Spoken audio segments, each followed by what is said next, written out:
The questions of politics have been dealt with and are dealt with daily on television and in the papers. I'm not a politician. What I know is what I read and what I see on television. But what I know about the music is what I actually heard and saw with my own eyes. First of all, I didn't go there to make a South African album. I'm not South African, I'm American. I went there to interact with South African musicians and to combine my musical thinking with theirs. So, of course, when you hear the record, you're going to hear a lot of Paul Simon musical thinking. And the language, of course, is English, so that's all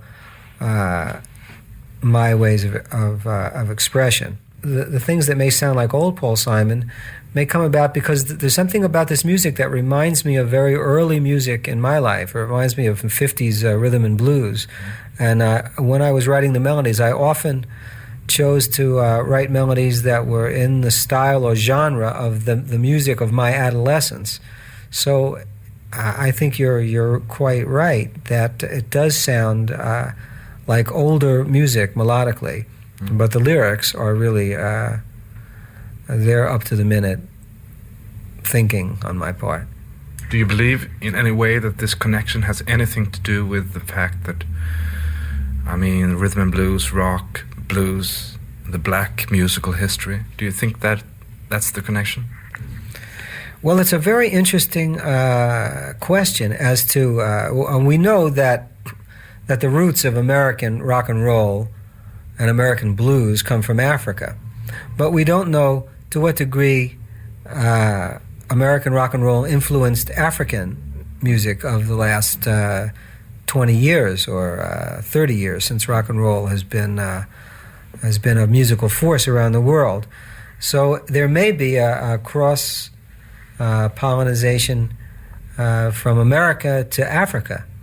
And that's may be reflected in the music that we hear. It's a very interesting question. I'm not sure myself. It'd be something that a musicologist would have to investigate. I mean, this is my 11th album, and it's 20 years since Simon and Garfunkel's first hit. So about every 2 years, I seem to make an album. So I think I probably would have found something else to do, but I have no idea what it was, what it would have been. I certainly didn't have any idea in the summer of 1984 when I first heard the South African music. I understand that from the start it was the music that got hold of you, the South African music. Is it the music only now?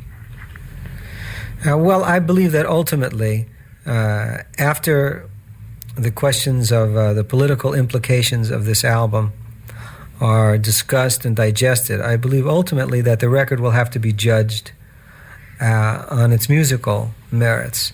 Is it an interesting musical statement? Is it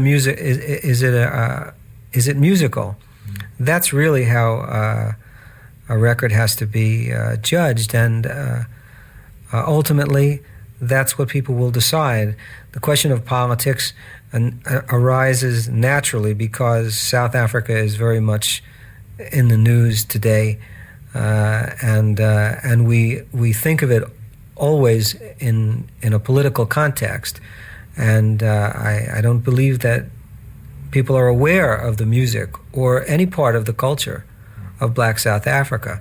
In that sense, this album is a beginning in expressing that to the world. My feeling is, my first instinct was that I was enthralled with the music, and my ultimate hope is that the listener will also feel the same way about the music.